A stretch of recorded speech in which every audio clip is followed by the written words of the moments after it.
Bienvenue sur l'entreprise de demain, le podcast qui porte la voix des pionniers qui œuvrent à une entreprise conjuguant humain, impact et performance.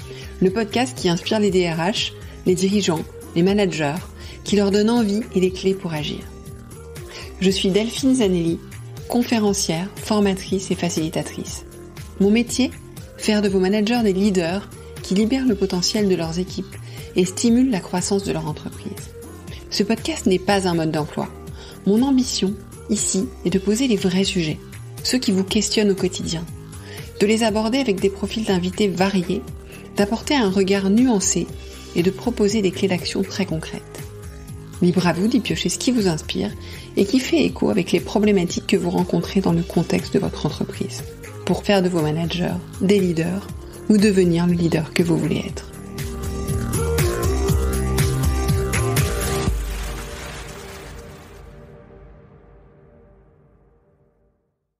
Bonjour, j'espère que vous allez bien. Je suis ravie de vous retrouver pour l'épisode 9 de la saison Leadership et Authenticité. Aujourd'hui, on va parler de l'outil central pour le leader, un outil central qui est le feedback. Et on va en parler avec la personne référente en France du sujet, qui est Stéphane Moriot, auteur de Feedback, le pouvoir des conversations. Stéphane est également conférencier et a une conférence signature qu'il fait depuis 7, 8, presque 10 ans, je crois, sur le sujet. Conférence à laquelle j'ai eu la chance d'assister et qui est absolument passionnante. Avant de vous en dire plus sur notre échange, je souhaite vous présenter mon partenaire pour la saison. C'est UKG. UKG est un éditeur de solutions de gestion des temps, de planification et de gestion de l'administratif RH. UKG s'emploie à simplifier et automatiser les process pour que les entreprises puissent dégager à la fois du temps et de la charge mentale pour leurs managers, pour leur permettre de développer leurs équipes, de se développer, mais aussi aux collaborateurs pour leur permettre de se développer. Et donc, pour leur permettre d'apprendre l'art du feedback, cette fameuse langue que Stéphane souhaite nous proposer, tant elle est fondamentale aujourd'hui. Fondamentale puisqu'on a une personne sur deux qui manque de reconnaissance et que c'est une des psychopathologies la plus répandue sur cette planète. Donc avec Stéphane, on va pouvoir, donc moi, on a eu un échange sur la base de son livre, que je vous conseille fortement, on va pouvoir détricoter le feedback. On va aller voir ce que c'est, ce que ce n'est pas, ce qu'on doit désapprendre, comment l'utiliser, quelles en sont ses vertus. Et puis, cerise sur le gâteau, si vous allez bien jusqu'à la fin, j'ai souhaité faire un feedback à Stéphane, et il m'en a fait un en retour. Je vous avoue que je m'y attendais pas et que j'ai un peu rougi. Et je vous laisse découvrir pourquoi. Allez, bonne écoute. Bonjour Stéphane. Bonjour Delphine. Merci d'être là avec moi aujourd'hui. Stéphane, nous allons parler aujourd'hui de feedback et de ton dernier ouvrage. Mais avant ça, je vais te laisser te présenter. Alors, je m'appelle Stéphane Moriot. J'ai consacré 20 années de ma vie au feedback. Alors, sur une première partie, à donner beaucoup de feedback, puisque j'ai monté au début des années 2000 un cabinet qui était spécialisé en assessment. Donc, j'ai donné beaucoup de feedback, j'ai beaucoup pratiqué. Et puis, dans les années 2010, j'ai commencé à enseigner sur le feedback. Et puis, récemment, j'ai sorti un livre qui est la synthèse de ces années de pratique et de réflexion et qui s'appelle Feedback, le pouvoir des conversations. Voilà. Donc, c'est de ça dont on va parler aujourd'hui. Premier point, donc ce livre est sorti il n'y a pas longtemps, il est sorti en avril, le 15 mars. Hein. Déjà le 15 mars, bon ça passe vite. Le 15 mars, donc chez Duno, je l'ai lu en détail, nous allons en parler aujourd'hui. Ce qui est important à savoir pour les personnes qui nous écoutent, c'est que ce n'est pas un manuel de management, hein. C'est un outil, c'est presque un outil sur l'art de vivre, je dirais, personnel, professionnel, mais on va y revenir. Donc voilà, c'est un outil, c'est un livre que vous pouvez lire de bout à bout ou par morceaux, mais vous apprendrez beaucoup, enfin, en tout cas beaucoup plus de choses que vous n'imaginez apprendre en prenant un ouvrage sur le feedback. Mais c'est vrai que 20 ans de recherche, ça explique aussi sans doute beaucoup de cette richesse. Donc on va commencer par d'abord dire ce que... Alors moi j'aime bien définir en disant ce que c'est, ce n'est pas. Donc on va commencer par dire ce qu'est le feedback. Donc Stéphane, qu'est-ce que c'est le feedback ? Alors le feedback, par définition, feed c'est nourrir, back en retour, donc un feedback c'est quelque chose qui nourrit en retour. Concrètement, qu'est-ce que ça veut dire ? Ça veut dire que dans la vie on s'observe, et que si sur la base de cette observation on se fait un commentaire qui est nourrissant, c'est-à-dire en réalité qui nous fait grandir, eh bien ce commentaire-là s'appelle un feedback. Autrement dit, à partir du moment où on va regarder l'autre, on va être attentif à l'autre, et on va avoir l'intention de lui dire quelque chose qui va lui apprendre quelque chose sur la base de cette observation, ça s'appelle un feedback. Alors, la définition qu'on met dans le livre, c'est qu'un feedback, c'est un cadeau qu'on fait à l'autre pour l'aider à grandir et à réaliser son potentiel. Voilà. Alors, tu as dit deux mots importants, enfin plusieurs mots importants, mais il y en a deux que j'ai notés parce qu'ils sont dans ton livre, l'intention et l'apprentissage. Oui, alors effectivement, sur le sujet de l'intention, quand on parle du fameux cadeau, en fait, bien évidemment, c'est une expression très galvaudée, tout le monde l'utilise, etc. Mais il y a derrière cette véritable intention de générosité. C'est-à-dire que je vais changer mon rapport à l'autre et peut-être au monde, et de me dire, tiens, on échange, on va se voir, on va se dire bonjour, on va se dire merci, on va se dire au revoir. Mais est-ce qu'à un moment donné, on va se dire quelque chose qui peut dépasser ces conventions-là et qui peut d'un seul coup peut-être nous dire, tiens, ce jour-là, il ou elle m'a dit quelque chose que j'ai retenu, qui a fait germer en moi une petite idée, peut-être même une petite compétence. Et ça, c'est un très très joli cadeau. Et c'est l'intention du feedback, effectivement, que d'avoir cette générosité. Après, cet aspect de nourrir l'autre en retour, cet aspect apprentissage, effectivement, c'est vraiment l'idée de se dire, je veux faire grandir les gens autour de moi, mais je veux les faire grandir librement. C'est-à-dire que je ne cherche pas à imposer mon point de vue, je ne cherche pas à imposer ma vision. C'est juste dire, voilà, on s'est rencontrés, il y a une sorte de collision, et peut-être que en verbalisant des choses sur cette collision, sur cette rencontre, eh bien peut-être qu'on peut nourrir l'autre. Quand on nourrit l'autre, on se nourrit soi.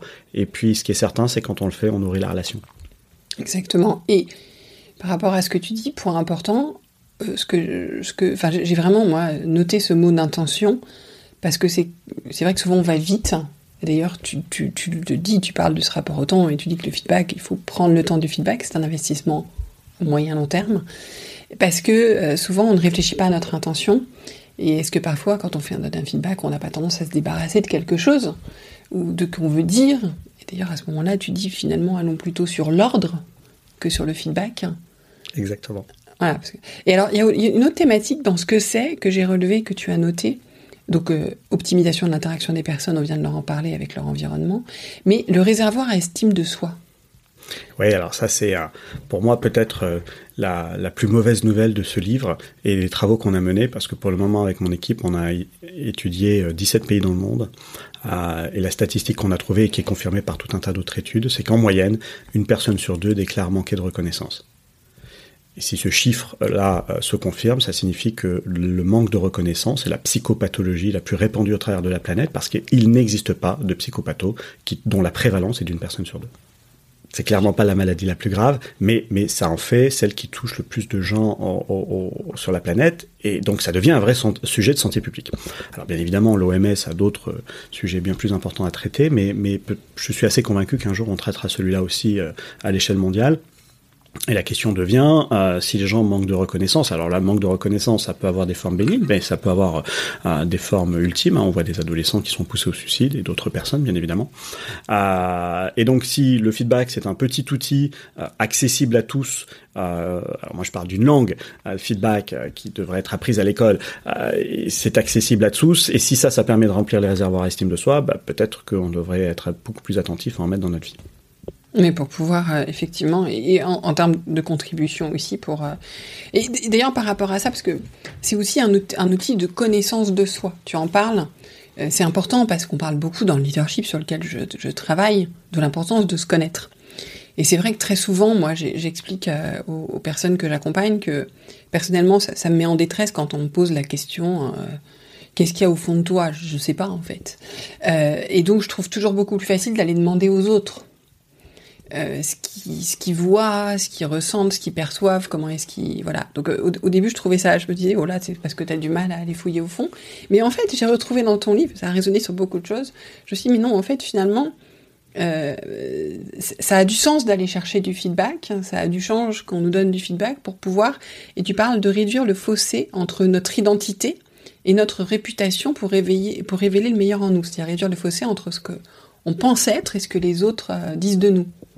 Oui, alors, il y a une tendance actuelle et qu'on retrouve en particulier beaucoup dans certains courants de développement personnel et sur les réseaux sociaux, qui consiste à dire si vous voulez être heureux, ne vous souciez pas de ce que pensent les autres. Et je trouve que ça, c'est probablement sur le sujet le plus mauvais conseil qu'on puisse donner aux gens, parce que ce conseil ne vaut que si vous vivez hors de société. Tu vis dans une grotte, effectivement, ne te soucie pas de ce que le monde pense de toi. Mais quand tu vis en société, et la société, ça commence avec une famille, des amis, une entreprise, etc., tu es forcément en interaction et donc forcément placé sur le regard des autres. Et on ne peut pas se soustraire à ce regard. La question devient, est-ce que ce regard, il est forcément blessant ou est-ce que ce regard peut être au contraire apprenant ? Bien évidemment, la réalité, c'est que tant qu'on n'est pas éduqué, tant qu'on est un peu des hommes et des femmes préhistoriques sur le sujet du feedback, dans nos pratiques, bien évidemment, le regard des autres, ça peut être extrêmement blessant.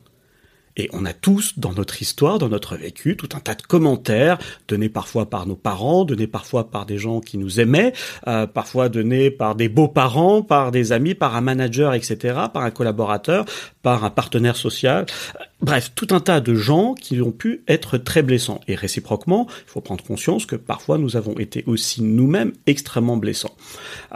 Donc, nous sommes quelque part des handicapés de la conversation à cet égard. Et donc, le sujet suivant, c'est comment est-ce qu'on essaie de progresser. Voilà.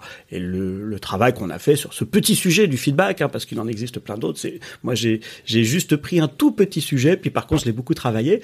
En tout cas, ce petit sujet-là, il répond à ce besoin-là. C'est un petit sujet. C'est déjà un sujet à maîtriser, qui est important, qui est palpable, actionnable, concret. Complexe, mais qu'on peut s'approprier, sur lequel on peut progresser. Donc je trouve que voilà, on manque de. Enfin, c'est intéressant d'avoir des clés comme ça qui sont aussi, je trouve activables et en tout cas pertinentes par rapport au monde dans lequel on vit aujourd'hui. Mais on y reviendra. Tu dis aussi que le feedback c'est un facteur d'engagement et de performance, donc ça c'est important parce que on parle beaucoup du relationnel, mais voilà, donc c'est le feedback qui se prête à des relations personnelles, mais aussi des relations professionnelles. Et en quoi c'est un facteur d'engagement, on imagine, avec la reconnaissance, et de performance ? Alors, d'abord, pourquoi on a développé cette approche-là ? Tout simplement parce que dans les entreprises, on s'est rendu compte que, au départ, le sujet du feedback est un sujet qui stagne au niveau de la RH. Et globalement, il y a un certain nombre de dirigeants qui disent « Oui, non, mais allez-y, faites-le, c'est bien, un petit sujet de communication gentil. » En fait, on a voulu leur montrer que, alors peut-être que ce n'est que ça, mais peut-être que ça n'est pas que ça. Et donc, on a commencé à travailler sur le feedback comme un outil de performance, et encore plus comme un outil de haute performance. Parce que quand on observe certains univers de haute performance, et il y en a un qui est particulièrement cher à mon cœur, qui est la musique classique et l'opéra, on se rend compte que dans ces univers-là, les gens se dopent au feedback. Ils reçoivent des feedbacks en permanence et ils changent immédiatement quand ils reçoivent un feedback. Il y a comme ça un événement qui a été très marquant dans ma carrière. J'assistais à une répétition entre une chanteuse d'opéra anglaise et puis un grand pianiste, un grand coach pianiste anglais. Donc il répétait, et il coachait cette chanteuse. L'anecdote est dans le livre d'ailleurs. Et à un moment donné, sur un air de Mozart, le coach s'arrête, le pianiste s'arrête et dit « Mais ton si bémol, change-le ». Alors, il n'y a pas besoin d'être un mélomane pour savoir qu'un si bémol, c'est un si bémol. C'est une note. Donc, si tu tapes sur si bémol sur un piano, ça fait un si bémol. Tu peux appuyer plus ou moins fort, etc. Ils reprennent 2 mesures avant et la chanteuse change immédiatement le si bémol. Et ça, j'ai trouvé ça extraordinaire parce que immédiatement, moi, en tant qu'homme d'entreprise, je me suis dit, mais t'imagines si dans une entreprise, d'abord, on est capable d'identifier les si bémols qui vont pas bien, et qu'en plus, quand on dit au service d'à côté, tiens, ton si bémol, il est pas bon, change-le, immédiatement, le service d'à côté dit, mais bien sûr, génial, merci beaucoup, je le change immédiatement. Et bien évidemment, j'ai fonctionné dans différentes entreprises dans ma carrière, j'étais DRH, j'étais président d'entreprise, etc. Et très clairement, ça n'arrive quasiment jamais dans le monde de l'entreprise. Or, une entreprise, dans un univers capitaliste, elle est là pour faire de la performance. Voilà. Et sur ça, on a créé tout un travail pour essayer de comprendre comment le feedback pouvait être effectivement un élément de performance. Ce qu'on a montré, c'est que dans le fond, si on cherchait à être simultanément exigeant et bienveillant, eh bien, le feedback est un outil qui s'impose naturellement. On peut être exigeant sans feedback, on peut être bienveillant sans feedback, mais si on cherche à être les deux, eh bien, tu pourras réfléchir à ça. Mais si tu veux être exigeant et bienveillant, que ce soit dans le milieu du travail ou que ce soit dans le milieu personnel avec des enfants, un conjoint, etc., eh bien, le feedback s'impose là, parce que dans l'exigence du feedback, il y a cette idée de progrès, et dans la bienveillance du feedback, il y a cette idée de reconnaissance, d'attention à l'autre, et de ça, de se dire, on a fini par découvrir que les entreprises qui avaient une culture de feedback avaient un avantage concurrentiel. D'accord, effectivement, donc c'est quelque chose de très concret. Avant d'aller sur ce que ce n'est pas, je voulais juste dire une dernière chose, c'est que tu disais qu'un bon feedback, donc ça définit aussi le feedback, c'est quelque chose dont on va se souvenir longtemps, qui va vraiment nous faire grandir et qui va rester. Oui, alors, tous les feedbacks ne sont pas des bons feedbacks, et là je dirais, dans tous ceux que je donne, parce que j'ai la chance d'en donner, etc., beaucoup, je sais, j'ai jamais compté, mais je pense que plein ne germeront pas, mais c'est vrai que l'intention, tu parlais tout à l'heure d'intention, la finalité, c'est de se dire, tiens, si jamais je plante quelque chose en toi qui est petit, mais dont tu vas te souvenir longtemps, c'est probablement l'un des plus beaux cadeaux que l'on peut faire aux gens. C'est-à-dire, j'ai consacré quelques minutes de ma vie et j'ai planté en toi quelque chose de durable, ou réciproquement. Bref, il y a quelque chose de très noble dans tout ça finalement. Alors, bien évidemment, je ne cherche pas à imposer mon feedback. Par contre, je sème souvent, et qui sème souvent finira par germer et puis bien évidemment récolter. C'est ça l'esprit en fait. D'accord. Alors maintenant, on va aller sur ce que ce n'est pas. Ouais. C'est vrai. Alors, d'abord, je vais te laisser dire toi-même ce que tu voudrais me dire sur ce que ce n'est pas. Il y a une grande première idée qui est les compliments et les reproches ne sont pas du feedback. Beaucoup de managers que je rencontre disent je donne du feedback à mes collaborateurs et mes collaboratrices, et puis quand je vais interroger les équipes, ils disent on n'en reçoit jamais. Et au début, tu vois, je me suis dit mais il y en a un des deux qui ment, tu vois, c'est pas possible, ce gap de perception, etc. Et puis en fait, on s'est rendu compte de la chose suivante, c'est que dans la majorité des cas, les managers pensaient qu'en donnant des compliments, ils donnaient du feedback. Donc quand on dit « Ouais, bravo les résultats du mois, génial ta présentation, super ton dossier », ils pensaient nourrir l'autre. Or, il se trouve que les compliments, comme les reproches, sont des retours. Ils satisfont le fameux critère du back en retour, mais par contre, ils ne sont pas nourrissants. Si tu croises quelqu'un et que tu dis « Ouais, chouette, etc. », en plus dans notre culture française qui est un peu suspicieuse par rapport à la notion de compliment, bien évidemment, ça va pas marcher. On va dire « Bon, ok, il m'a servi son petit truc facile. » Et dans le fond, il s'en fout. Parce qu'un compliment, c'est facile. Je peux facilement dire « Waouh, à la façon américaine, awesome, amazing, vous êtes géniaux, blablabla. » Ça, c'est facile, ça demande aucune concentration. Par contre, donner un feedback, et tu l'as très bien dit tout à l'heure, il faut d'abord observer. Sur cette observation, il faut identifier quelque chose qui puisse être un sujet à feedback. Ensuite, il faut prendre le temps de le penser, ce feedback. Puis, il faut prendre le temps de le partager, aussi avoir le courage de le partager, parce que à un moment donné, peut-être que l'autre ne va pas bien le percevoir. Et puis, il va falloir aussi avoir le courage d'accepter la réaction de l'autre, qui, selon les cas, sera plus ou moins positive, etc. Bref, tout ça, c'est énormément d'énergie. Et ce feedback-là, il est beaucoup plus compliqué qu'un petit compliment. En retour, il est beaucoup plus puissant. C'est vrai. Mais et quelque chose que je remarquais, spontanément, j'avais fait ces retours à des gens qui me disent « Merci, c'était super ». Je dis « Mais en fait, quand vous me dites ça, vous m'aidez pas. Qu'est-ce qui était super ?» Exactement. Et du coup, il y a 9 chances sur 10 que ce « merci », je le retienne pas. Exactement. Et la petite astuce, c'est qu'un compliment qui explique l'action qui a été à l'origine de cette perception, de cette satisfaction, de ce plaisir, le simple fait de rajouter l'action transforme le compliment en feedback. Ouais. Si tu dis « c'était génial », c'est un compliment. Si tu dis « c'était génial parce que tu as fait ceci ou parce que tu as fait cela », tu rentres dans le domaine du feedback. Et c'est ce rajout de l'action qui devient apprenant, parce que d'un seul coup, je peux comprendre « ok, c'est ce comportement-là qui entraîne telle conséquence positive, et donc ce comportement-là, je peux le reproduire. » Alors, quelle est la différence parce que dans ce que ce n'est pas, pour moi, tu parles de l'évaluation. C'est vrai que les évaluations annuelles, c'est assez catastrophique parce que c'est un peu le rendez-vous qu'on attend, le coupe-gorge. On se souvient d'ailleurs pas trop de ce qu'on a fait dans l'année, donc on se souvient que des dernières choses. Et accessoirement, vu notre filtre français, plus des choses qui n'ont pas fonctionné. Pas mal d'entreprises commencent à réfléchir, à évaluer différemment. Toi, tu proposes autre chose. Tu dissocies le feedback de l'évaluation. Est-ce que tu peux nous en dire plus ? Oui. Alors ça, malheureusement, les anglo-saxons et les américains en particulier ont fait beaucoup de dégâts au feedback à cause de cette notion-là. C'est-à-dire que les anglo-saxons ont dit « le feedback existe, mais finalement, pourquoi pas faire un truc simple, tu sais, dans l'esprit américain, il faut tout simplifier. Donc, on va mettre des notes. Et donc, d'un seul coup, le feedback devient une évaluation, une notation. Or, le problème de l'évaluation et de la notation, qu'on a subi à l'école aussi, c'est pas que les Américains, c'est qu'elle ne m'apprend rien. Tu me dis, à la suite de cette interview, je te donne une note de 10 sur 20, tu me donnes une note de 15 sur 20, ou tu me donnes une note de 2 ou de 18 sur 20, je n'apprends rien concret qui me permet de dire, tiens, la semaine prochaine, quand j'aurai une autre interview, je change ci ou je garde cela. Et c'est là toute la différence. Alors, en plus, aujourd'hui, on a tout un tas de littérature scientifique qui nous montre que les évaluations ont un effet quasiment démotivant pour tout le monde. Quelques petites franges au-dessus de gens très très bons, machin, etc., qui aiment bien les notes, bien évidemment, ceux qui en ont des très bonnes, mais pour la majorité des gens, les notations ont un effet démotivant. Et donc ça se symbolise ensuite en entreprise avec ce fameux entretien annuel, qui est quand même une sorte d'aberration dans le fond. C'est-à-dire que cette pratique-là, elle est folle. C'est-à-dire de se dire, bon, globalement, le constat de départ, c'est que les gens se parlent pas, et donc pour qu'ils se parlent, on va les forcer à se parler. Et c'est quand même une idée assez incroyable de se dire, bon, 364 jours, tu te parles pas, et puis un jour, on va parler, mais en plus, on invente une grille d'évaluation souvent assez complexe qu'il faut remplir pour renvoyer à la DRH, sachant que ça va avoir un impact sur ton bonus, ton augmentation salariale et peut-être ton évolution.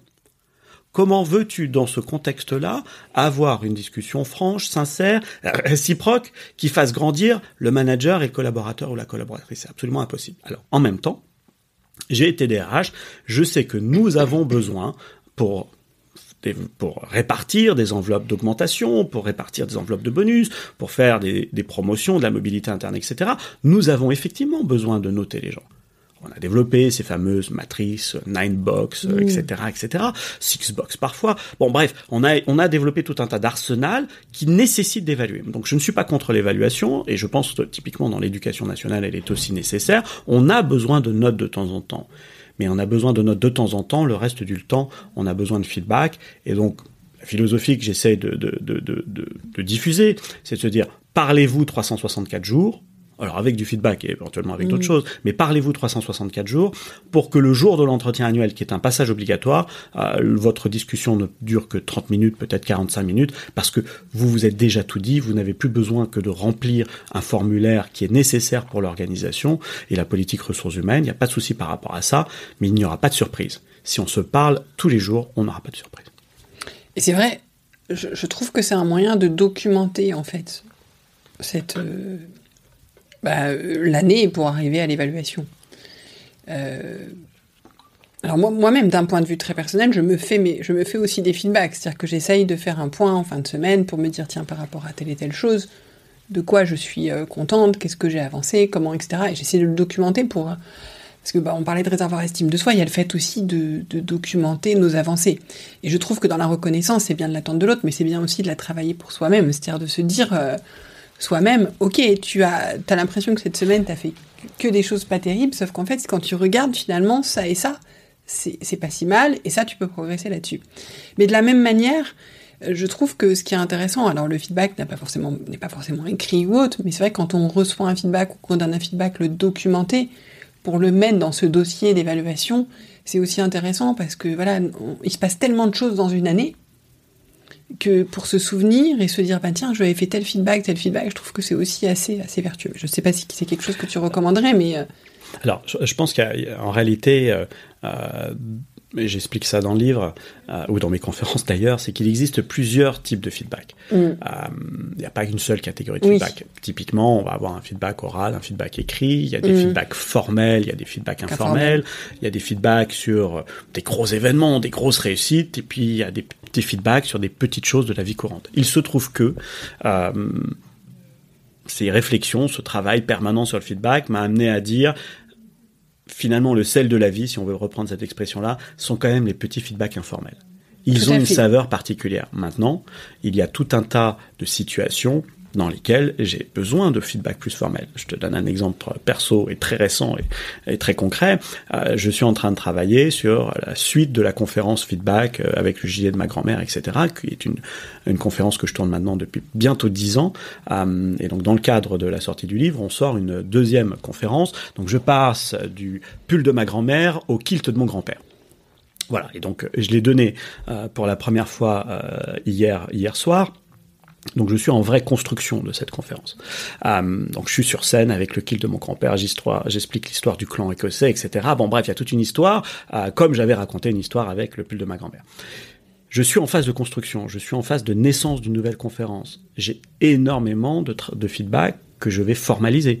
Donc j'ai des petites fiches un peu partout où je vais avec mon équipe. Alors j'ai un rédacteur, j'ai un agent, j'ai un metteur en scène, etc. Donc il y a beaucoup de gens qui m'accompagnent sur ça et qui vont voilà. Et puis j'ai tous les gens que je rencontre. Hier soir des clients, des amis conférenciers qui gentiment me donnent leur avis. Et tout ça, je consigne ça dans un fichier. Je note tout ça et j'ai cet objectif très particulier.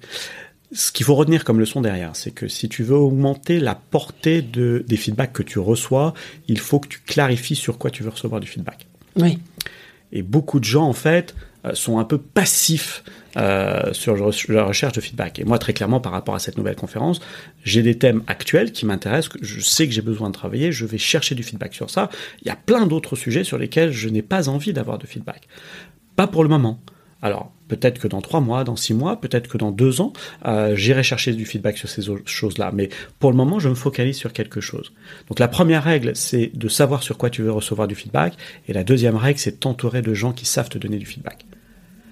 Parce que tu vas progresser bien évidemment beaucoup plus vite si tu as autour de toi différents cercles. Alors moi, j'ai un cercle très rapproché de gens que je peux appeler tous les jours, et tu vois, ce matin, j'en ai déjà eu 2 voilà, sur lesquels on échange, etc. Puis j'ai un deuxième cercle que je vais peut-être avoir une fois par semaine, une fois tous les 15 jours. Et puis après, j'ai le troisième cercle qui est les gens qui m'en donnent comme ça au fil de l'eau, et je consigne tout ça, et puis j'essaie de progresser centimètre par centimètre avec ça. Excellent, merci pour ce partage, c'était très, très éclairant. Et c'est une démarche que je trouve extrêmement intéressante. Tu as évoqué un point qui est dans ton livre et qui est important, c'est que voilà, le feedback c'est sur une interaction et donc on peut aussi en demander. Et qu'en fait souvent, les collaborateurs se plaignent de ne pas en avoir, mais est-ce qu'ils en donnent ? C'est important qu'ils s'en donnent, ils peuvent initier le mouvement. Et 2, en demander. Et tu expliques comment, donc on va pas y revenir, mais tout est dans le livre. Mais je pense que c'est un point important. L'autre point, tu disais, ce qui fait le sel de la vie, c'est les petits feedbacks. Alors, moi, j'ai beaucoup aussi de managers qui me disent, mais en fait, je le fais tout le temps dans les couloirs entre 2 portes. Sauf qu'en fait, un feedback, c'est quand même un moment où on se regarde, à minima, on prend peut-être un café. Enfin, on n'est pas obligé d'avoir un formalisme, mais je veux dire, je pense que parfois le manque de reconnaissance vient du fait que c'est fait tellement entre 2 portes que on n'était peut-être même pas branché sur l'écoute de l'autre. Voilà, il y a quand même, malgré tout, pour ces mini-feedbacks, je pense, un minimum à faire pour que choisir le moment où la personne peut aussi écouter, pas en entrant dans une salle de réunion pour la prochaine, ce qui peut d'ailleurs nous déstabiliser accessoirement. Voilà, donc je pense que ça, c'est des points importants. Ouais. Alors, je vais faire 2 commentaires et puis après, je te livrerai un petit secret. Les 2 premiers commentaires, c'est qu'effectivement, il y a des lieux qui se prêtent mieux au feedback que d'autres. Tu vois, donc il y a des endroits, si t'es le matin, t'es en train de courir pour attraper ton métro parce que t'es en retard pour déposer les enfants à l'école, c'est peut-être pas le moment pour partager du feedback avec l'autre, tu vois. Donc il y a des moments pour le feedback. Le deuxième point, c'est que comment on fait pour s'assurer que l'autre est réceptif au feedback. La technique toute simple, c'est tout simplement de lui demander. Tiens, Delphine, j'aurai un feedback à te faire, etc. Ça prendra pas plus de 3 minutes. Ça peut se faire maintenant, ça peut se faire la semaine prochaine. Vraiment, tu me dis, t'es disponible maintenant, je vais te le faire. Voilà. Donc juste demander, s'assurer de la disponibilité de l'autre. Mais après, pour avoir des feedbacks qui commencent à être un peu impactants, il y a un petit secret. Et ce secret, c'est de toujours avoir l'intention dans son feedback d'apprendre à l'autre quelque chose que l'autre probablement ignore. La clé du feedback est là. Parce que tu le vois dans cette interview, si je te dis, tiens, Delphine, tu es quelqu'un de très sympathique, Delphine, tu parles très bien français, Delphine, tu as une voix très agréable, tu vas dire, d'abord, c'est un peu bizarre quand même de se parler comme ça, ce sont des banalités, tu le sais que tu sais parler français, tu sais que tu as une voix agréable, etc., etc. Bon, bref, je t'apporte rien. Maintenant, un vrai feedback, c'est de dire à Delphine, tiens, il y a quelque chose que peut-être tu ignores. Et ça, cette intention-là, je parle d'intention parce que je ne suis pas sûr que tu l'ignores. Je ne suis pas dans ta tête, je connais pas, ça se trouve, hier, quelqu'un t'a dit exactement la même chose, peut-être que dans ta vie, tout le monde te l'a déjà dit, mais moi, je ne connais pas, et je vais avoir à un moment donné l'intention de te dire quelque chose que probablement tu ignores. Et c'est ça la clé pour donner des vrais feedbacks. Ouais, c'est une clé, c'est effectivement une clé importante. Alors, il y a beaucoup de choses qu'on va pas évoquer qui sont dans ton livre, mais il y a la structure du feedback. Donc, juste quand même un sujet qu'on n'a pas évoqué, il y a 2 types de feedback, et notamment qui ne sont pas des feedbacks sandwich. Est-ce que tu peux juste développer ce point-là rapidement ? Oui. Et après, on passera sur les dernières questions d'entretien. Il y a une erreur que beaucoup de managers pour le compte apprises en formation. Mais qu'on nous a appris, voilà. Voilà, exactement. Donc bons élèves. Hein. On nous a dit, voilà, quand tu as un message un peu dur, tu utilises le feedback sandwich. Grosso modo, tu as un message un peu dégueulasse à faire passer. Donc tu l'enrobes, tu commences avec un petit compliment et tu termines avec un petit encouragement. Le problème, c'est que ça marche pas. Le problème, c'est que ça marche pas parce que les gens sont pas bêtes en face de toi. Ils savent très bien que quand tu arrives avec un petit compliment, ils vont attendre le gros mais qui suit, parce que ces gens qui vont dire, écoute, non mais j'ai bien aimé ce que ta présentation d'hier, mais alors, le rapport que tu m'as fait, il est complètement nul. Donc change ci, change ça, change ça. Et là, bien évidemment, en fait, tu sens bien que le petit compliment de départ, il est totalement focus, ça fait manipulatoire. Et donc, quand tu as l'impression d'être manipulé, tu t'exécutes parce que tu es un collaborateur, une collaboratrice docile, bien élevée. Mais la réalité, c'est que dans ta tête, tu as vraiment l'impression d'être prise pour un imbécile ou une imbécile. Et c'est très, très désagréable. Alors, cette technique-là fonctionne pas. Et il faut lui substituer une autre approche du feedback qui ressemble à la première et qui pourtant est totalement différente. Cette autre approche du feedback, elle consiste à dire qu'il n'y a que 2 catégories de feedback, le feedback positif et le feedback correctif, et de comprendre que parler d'abord du positif, ça n'est pas fait pour mieux faire passer la pilule du négatif ou du correctif. Il faut bien comprendre que se dire des choses positives, c'est très important dans l'apprentissage, pour 2 raisons. La première, on l'a déjà évoqué, c'est que quand je dis quelque chose de positif à l'autre, je remplis son réservoir à estime de soi. Et comme ils sont en moyenne une fois sur 2 pas très remplis, ça fait du bien. Mais il y a une raison encore plus importante de parler du feedback positif, c'est parce que quand je fais quelque chose de bien, je n'en ai pas conscience. Si l'autre ne verbalise pas ce que je fais bien, je ne peux pas le savoir par moi-même. En tout cas, c'est très risqué de se dire, tiens, dans cette situation-là, ce que j'ai bien fait, c'est ça. Parce que c'est peut-être ça que j'ai bien fait, mais c'est peut-être complètement autre chose. Donc, comment je fais pour savoir ce que j'ai bien fait dans le regard de l'autre ? Il faut que l'autre me donne du feedback. Et donc, le feedback positif, c'est pas juste pour être sympa, c'est pas juste pour dire, tiens, j'essaye de faire en sorte de te montrer un peu de reconnaissance. Non, un feedback positif, c'est quelque chose qui me fait prendre conscience que ça marche. Hier soir, très gentiment, certaines personnes sont venues me voir à la fin de ma conférence et m'ont donné du feedback positif et j'ai trouvé ça admirable. Parce que d'un seul coup, tu vois, ils valident des hypothèses, ils me disent, voilà, tiens, ce choix-là, il m'a vraiment parlé, etc. Je te donne un exemple concret. Une jeune femme, derrière ma conférence hier soir, vient me voir et me dit, voilà, j'ai beaucoup aimé dans votre conférence le fait que vous ne parliez pas que de l'entreprise et que vous montriez que le feedback s'applique aussi dans la sphère privée. Et elle parlait de ses enfants. Alors, je le sais, c'est quelque chose que j'ai déjà entendu, mais il se trouve que hier, je donnais cette conférence pour la première fois et que j'étais dans une entreprise avec une culture particulière, singulière, et donc j'avais fait le choix de mettre peu d'éléments sur la vie privée parce que c'est une entreprise qui n'en parle pas beaucoup, qui est très centrée sur le business, etc. Donc, par rapport à ce que je fais habituellement, j'avais plutôt réduit.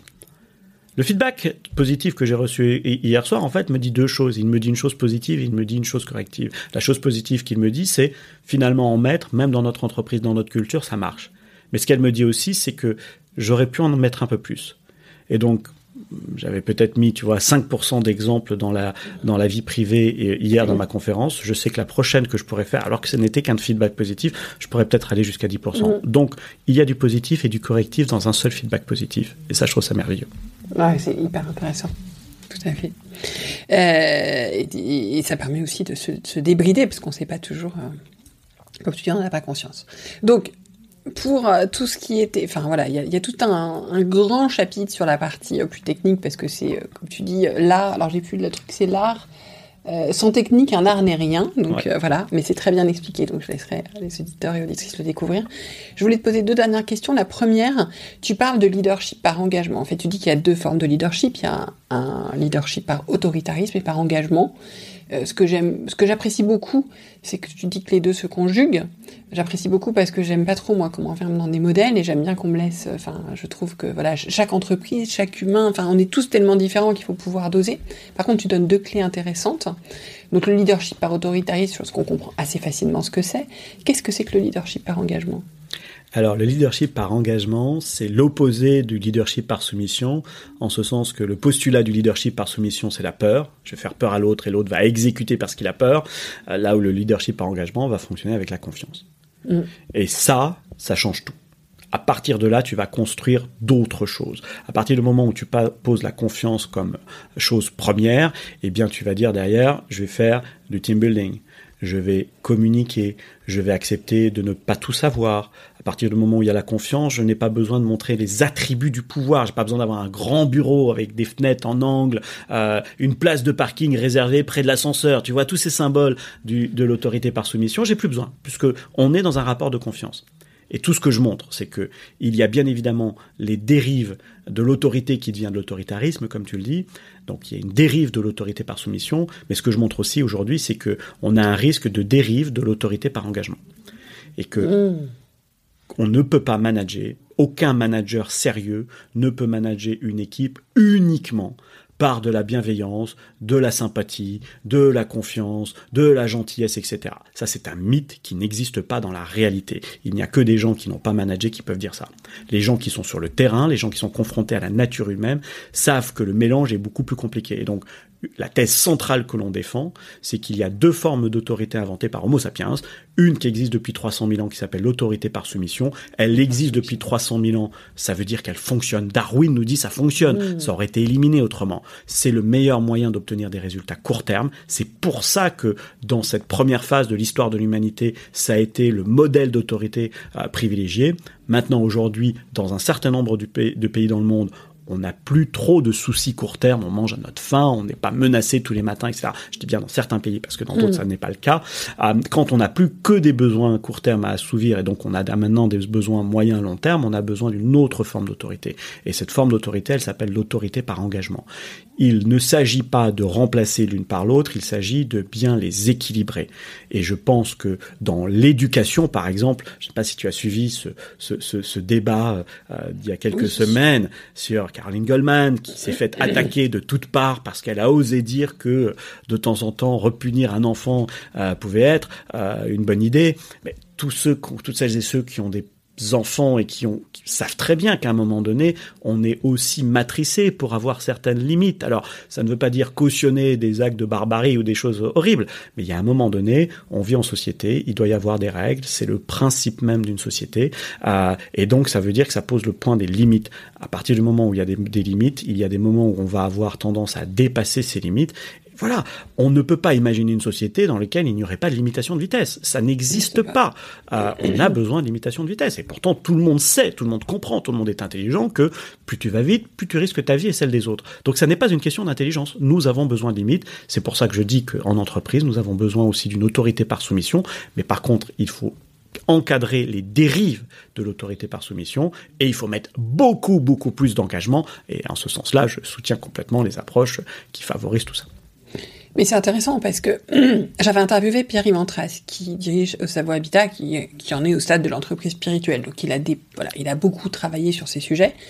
Et bien chez lui, le manager est toujours responsable et décisionnaire. Donc c'est important parce qu'on évoquait, Donc à un moment donné, là on est dans l'autorité par soumission. Je veux dire, je décide, mais il a devoir de s'éclairer. Ce qui pour moi va refléter l'engagement. Et ensuite, toutes les personnes que j'ai vues tester différentes formes plus ouvertes de gouvernance, on voit bien l'importance du cadre.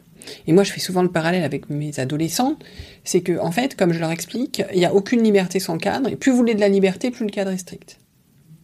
Et pour moi, l'engagement, tu vois, tu mets le feedback, mais il est même proche parfois de la soumission, puisque pour moi, l'engagement, c'est aussi l'engagement respectif de respecter le cadre. Bien sûr. Tu vois, et donc il peut y avoir un feedback sur le respect du cadre. Et donc, si je reprends l'exemple, je faisais la métaphore de l'adolescence, mais tu respectes le cadre, tu rentres à l'heure qu'on a, du coup, tu sors demain soir, c'est OK. Donc voilà, on est dans un processus de feedback, mais c'est intéressant. Et alors, la dernière chose, je voulais te faire une proposition qui est issu d'un post que faisait hier Marie-Robert, qui est passée plusieurs fois sur ce podcast, qui parlait de l'importance de formes de règles de politesse. Elle n'en posait pas, mais dans ce monde, en fait, aujourd'hui, où qu'elle trouve... voilà, je pense qu'on trouve tous de plus en plus violents et agressifs d'une certaine manière. En tout cas, on est vraiment sur les sujets de communication, donc je ne vais pas juger l'autre sujet, mais c'est vrai que parfois les propos sont assez vite violents. Est-ce que le feedback pourrait être la règle de politesse de notre époque, en fait, c'est-à-dire d'une époque où on est dans l'échange, dans la communication, très ouvert, avec tous ses bénéfices, hein, mais où parfois on en oublie.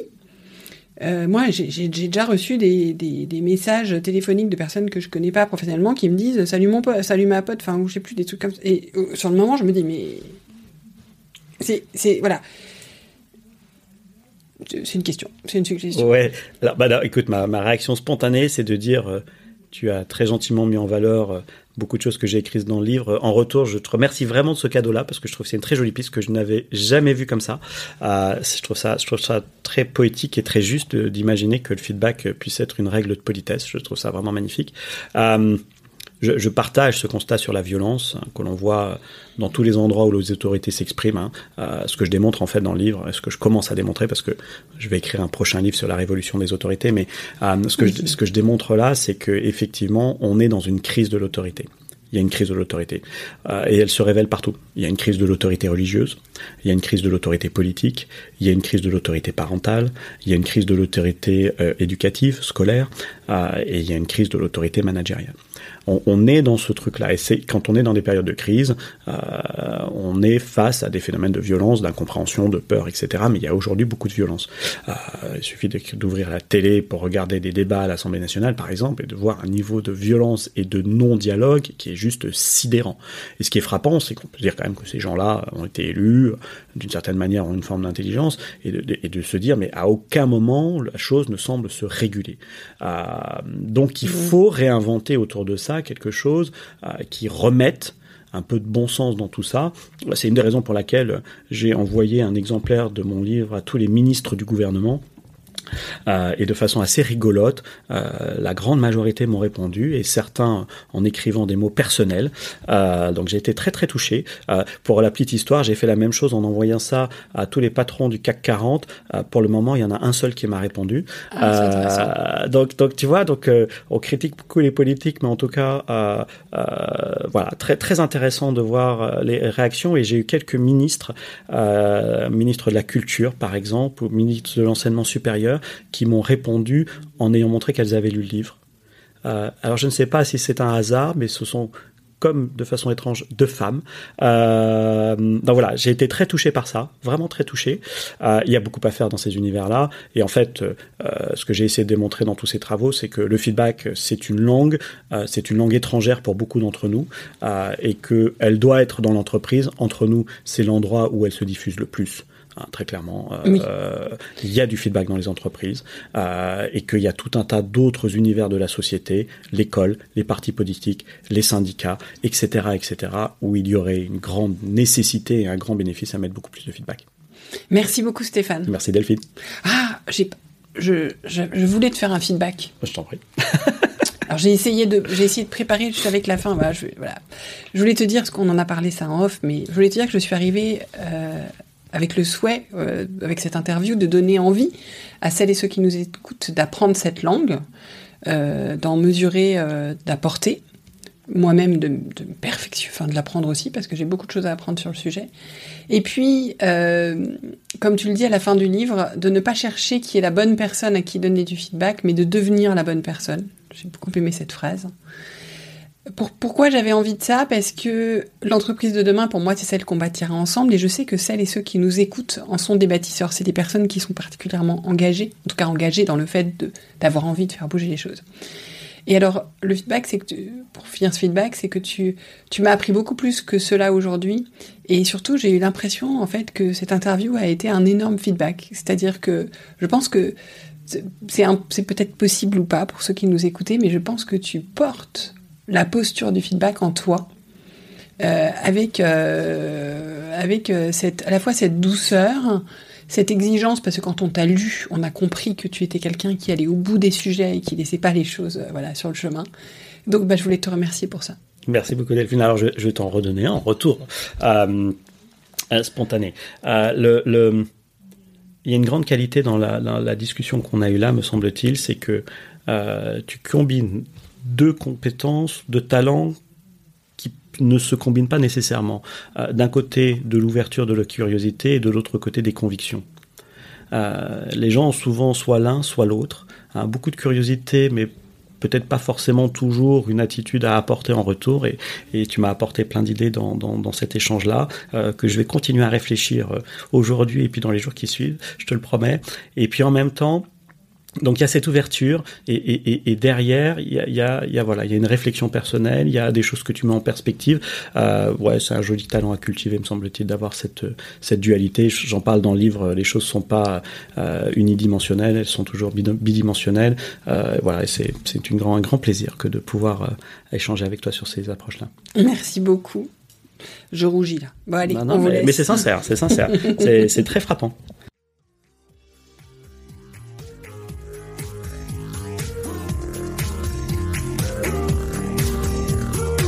Merci de nous avoir écoutés jusqu'au bout. C'est sans doute que l'épisode vous a plu. Merci alors de le partager à 2 personnes autour de vous et de mettre une note et un commentaire sur Apple Podcast ou Spotify. C'est ce qui nous fait ressortir dans les classements, permet au podcast de grandir, de profiter au plus grand monde, et puis ça m'encourage aussi. Et si ce n'est pas encore fait, abonnez-vous à la page L'entreprise de demain de LinkedIn pour ne rien manquer de l'actualité du podcast. Et à la newsletter, devenez le leader que vous voulez être, pour ne rien manquer des contenus exclusifs que je vous propose. Et puis, si vous avez besoin d'accompagnement dans le développement de votre leadership ou de celui de vos managers, ou si vous cherchez la prochaine conférence qui inspirera vos managers, écrivez-moi, j'interviendrai avec plaisir. Je prends toujours grand soin de mes auditeurs et auditrices. J'adore travailler avec vous. Merci encore pour votre écoute et à la semaine prochaine.